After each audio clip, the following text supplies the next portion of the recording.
ओम शांति 6 अगस्त 2025 प्रातः मुरली बाप दादा मधुबन। मीठे बच्चे, जेतिकी समय मिलुछि एकांतरे रही जोगर यात्रा कर। जेतेबेले तुमे माने निजर लक्ष्य रे पहुँची जीव सेतेबेले एही यात्रा शेष होई जीव। आजिर प्रश्न, संगम जुगरे बाबा निजर संतान मानंक भितरे एभली केउ गुण भरी देउछन्ति जाहाकि अधाकल्प पर्यंत चली थाए। उत्तर, बाबा कहउछन्ति जेपरी मु अति स्वीट अर्थात मीठा अटे सेहीपरि पिलामानंकु मध्य स्वीट करी देउछि। देवता माने बहुत स्वीट अटंती। तुमे माने एबे स्वीट हेबा पई पुरुषार्थ करुछ। जेउ माने बहुतंकर कल्याण करुछन्ति, जाहांक भितरे कौनसी विकारी भावना नाही, सेही माने ही स्वीट अटंती। सेही मानंकु ही उच्च पद प्राप्त होई थाए एवं सेही मानंकर ही पुणी पूजा होई थाए। ओम शांति। बाबा बसी बुझाउछन्ति एही शरीरर मालिक हेउछि आत्मा। ए कथा प्रथमे बुझिबा दरकार, काहेकिना एबे पिलामानंकु ज्ञान मिलिछि। प्रथमे तो बुझिबा दरकार जे मु होउछि आत्मा। शरीर द्वारा आत्मा काम कराई थाए, अभिनय करि थाए। एहीपरि खियाल अन्य कौनसी मनुष्य मानंकर आसे नाही, काहेकिना देह अभिमान रे अछन्ति। एठारे एही खियाल रे बसा जाई थाए जे मु हेउछि आत्मा, एहा मोर शरीर अटे। मु आत्मा हेउछि परम पिता परमात्मांकर संतान। यही स्मृति ही घड़ी घड़ी भूली जाउछन्ति। ए कथा प्रथमे संपूर्ण भावरे स्मरण करिबा दरकार। तीर्थ यात्रा रे गले कहि थांती निरंतर चालू थाओ। तुमको मध्य निरंतर स्मृति रे रहिबाकु हेबो। स्मरण करू नाहंती अर्थात यात्रा रे नाहंती। देह अभिमान आसुछि। देह अभिमान आसीबा द्वारा किछि ना किछि विकर्म होई जाउछि। एपरि भी नुहे जे मनुष्य सर्वदा विकर्म ही करुछन्ति, किंतु रोजगार तो बंद होई जाउछि ना। सेथिपाई जेते संभव यात्रा यात्रा रे ढिला करिबा अनुचित। एकांतरे बसी निज सहित विचार सागर मंथन करी पॉइंट्स बाहर करा जाई थाए। केते समय बाबांक स्मृति रे रहुछु। मधुर जिनिस सबु बेले मने पड़ी थाए ना। पिलामानंकु बुझा जाइछि वर्तमान समस्त मनुष्य मात्र के परस्परर क्षति करुछन्ति। केवल टीचर्स मानंकर महिमा बाबा करुछन्ति। एमानंक मध्यरु केतेक टीचर खराब थांती। नचेत टीचर्स अर्थात जीए टीच कराए, मैनर्स अर्थात चलनी सिखाई थाए। जीए धर्म भावापर्ण भल स्वभावर होई थांती, तांकर चलनी मध्य भल होई थाए। बापा जदि मद पिउ थाए तेबे पिलांकु मध्य सेही संग लागी जाई थाए। एहाकु खराब संग बोली कुहाजिब, काहेकिना रावण राज्य ना। राम राज्य थिला निश्चय, किंतु ताहा किपरि थिला, किपरि स्थापन हेला, एही आश्चर्यजनक मधुर कथा तुमे पिलामाने ही जानिछ। मीठा आहुरी मीठा, सबुठारु मीठा कुहा जाए ना। बाबांक याद रे रही तुमे पवित्र होई पुणी पवित्र कराउछ। बाबा नुआ सृष्टि को आसंती नाही। सृष्टि रे मनुष्य जीवजंतु खेतबाड़ी आदि सबु किछि थाए। मनुष्य मानंक पाई सबु किछि दरकार ना। शास्त्र रे थिबा प्रलयर वृत्तांत मध्य हेउछि भूल। प्रलय हुए ही नाही। यही सृष्टिर चक्र घुरी चलिछि। पिलामानंकु आदिरु अंत पर्यंत ज्ञान को स्मृति रे रखिबाकु हेबो। मनुष्य मानंकर त अनेक प्रकारर चित्र मने पडुछि। मेला यात्रा आदि मने पड़ी थाए। से सबु हेउछि क्षणस्थायी। तुमर हेला निरंतर स्मृति। अविनाशी खुशी, अविनाशी धन, से हेउछन्ति बेहदर बाबा ना।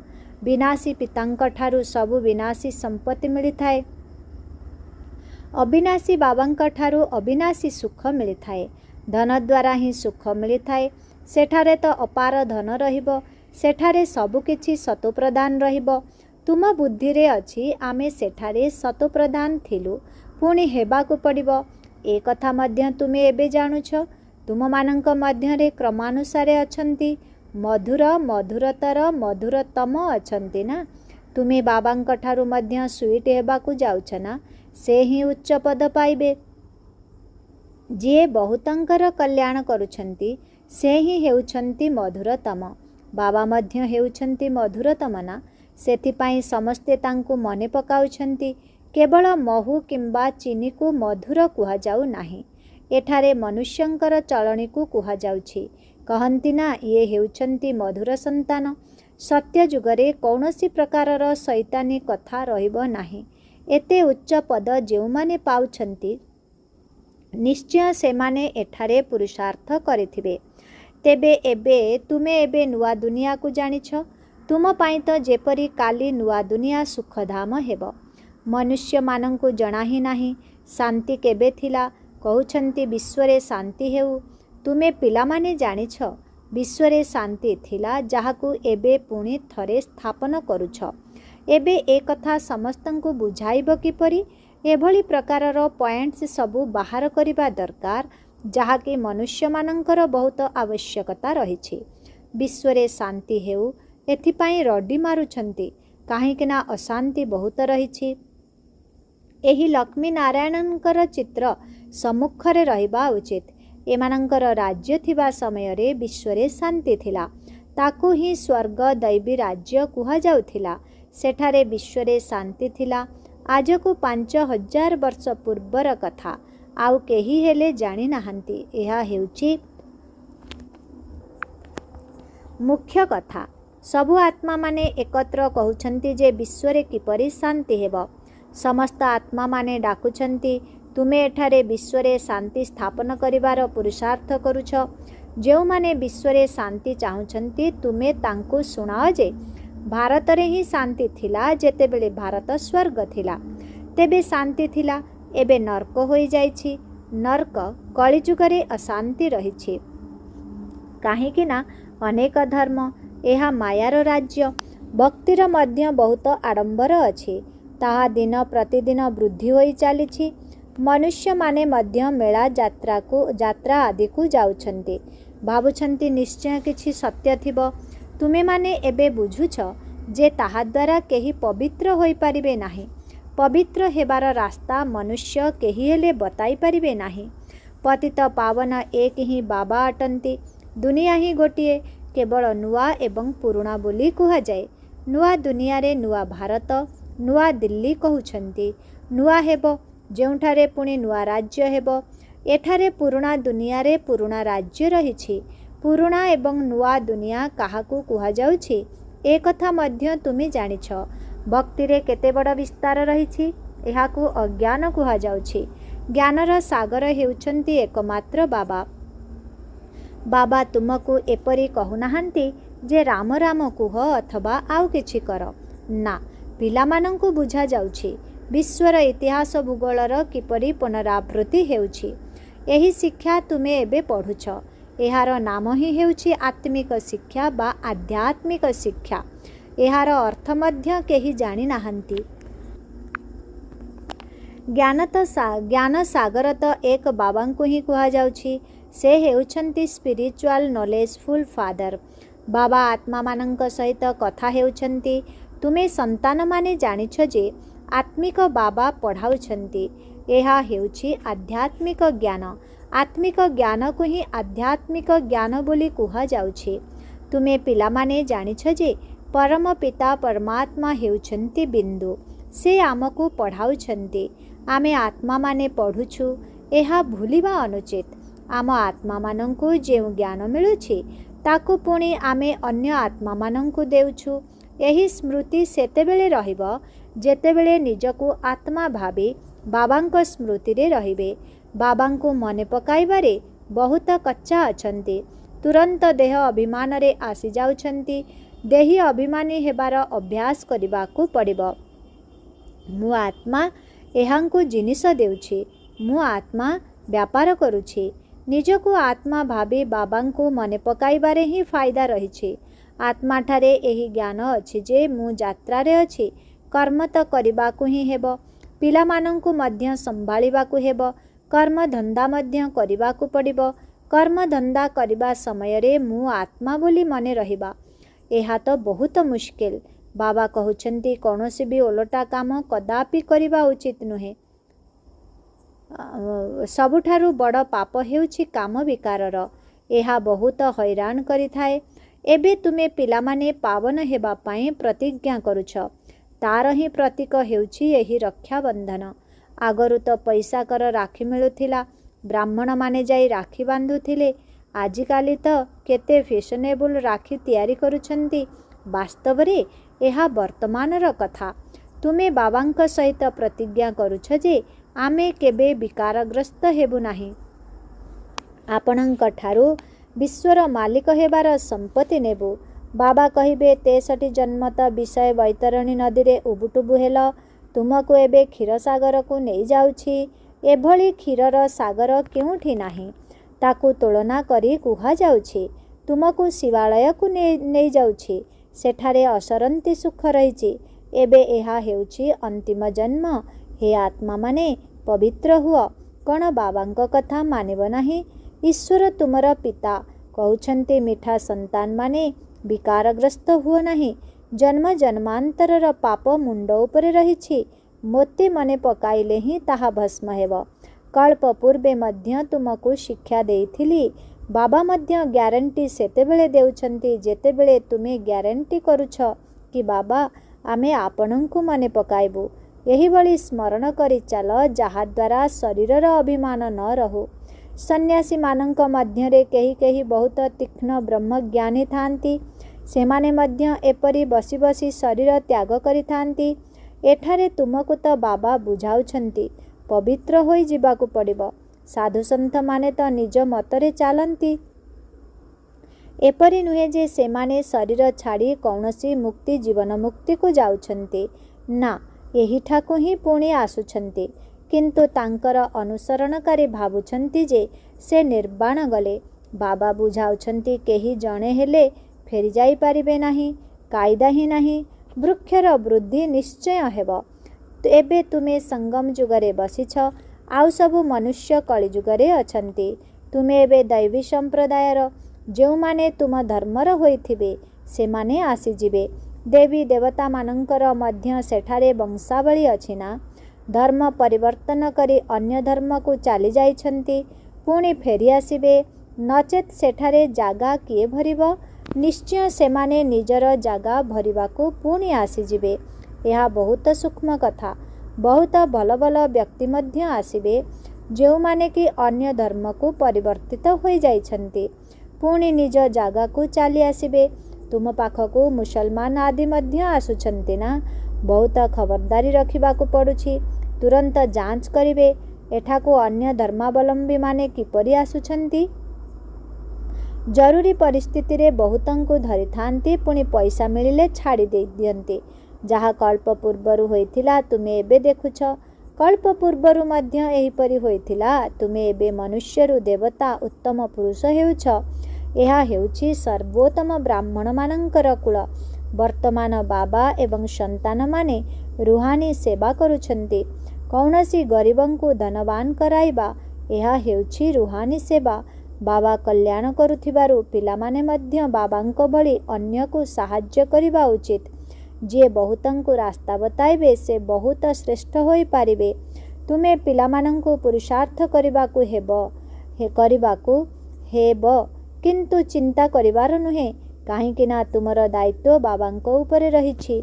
तीव्र पुरुषार्थ करा जाउछि, तापरे जेउ फल बाहरुछि बुझा जाउछि जे एहा हेउछि कल्प पूर्व सदृश।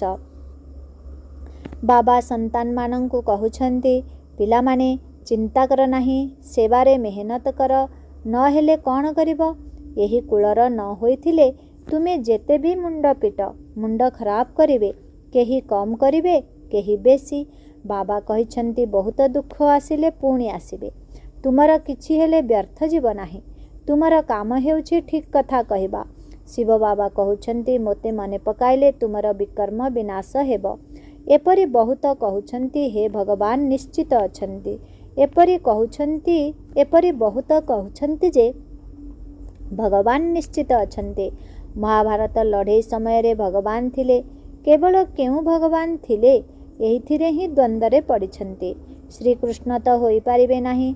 श्रीकृष्णंकर सेही रूप पुणी सत्य जुगरे ही रहिब।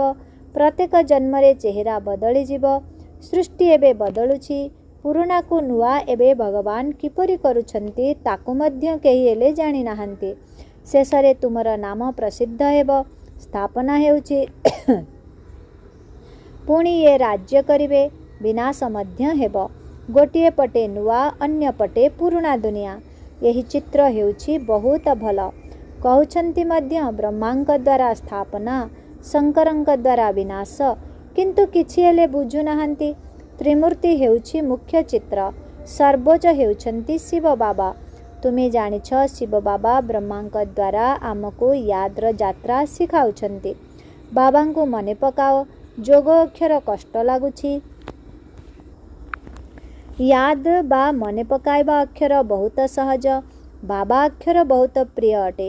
ତୁମ ନିଜକୁ ମଧ୍ୟ ଲଜ୍ଜା ଲାଗିବ। ଆମେ ଆତ୍ମାମାନେ ବାବାଙ୍କୁ ମନେ ପକାଇ ପାରୁନାହୁଁ। ଯାହାଙ୍କଠାରୁ ବିଶ୍ୱର ବାଦଶାହୀ ମିଳୁଛି, ସ୍ୱତଃ ଲଜ୍ଜା ଆସିବ।